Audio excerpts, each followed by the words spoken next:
Hello, everyone. Welcome back to another tutorial. Today, we're going to walk you through the easiest way to change your time zone on Facebook.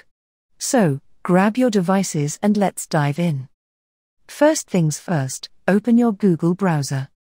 In the search bar, type Facebook Ads Manager. The official website is facebookadsmanager.com, and it usually appears at the top of the search results. Click on it to access the Ads Manager. Once you're on the Facebook Ads Manager page, look for the Go to Ads Manager button. Click on it to proceed. Now, pay attention to the top left corner of the page.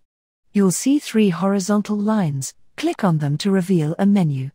From the options available, scroll down and select Ads Account Settings.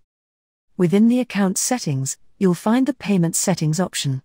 Click on it to enter the Payment Settings section. Here's where the magic happens. Within the Payment Settings, locate the Ads Payment Method option. Click on it, and you'll find the option to change your time zone. Adjust it according to your preference. And there you have it. You've successfully changed your time zone on Facebook. I hope this tutorial was helpful for you.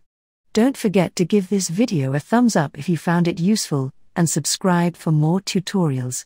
See you in the next video.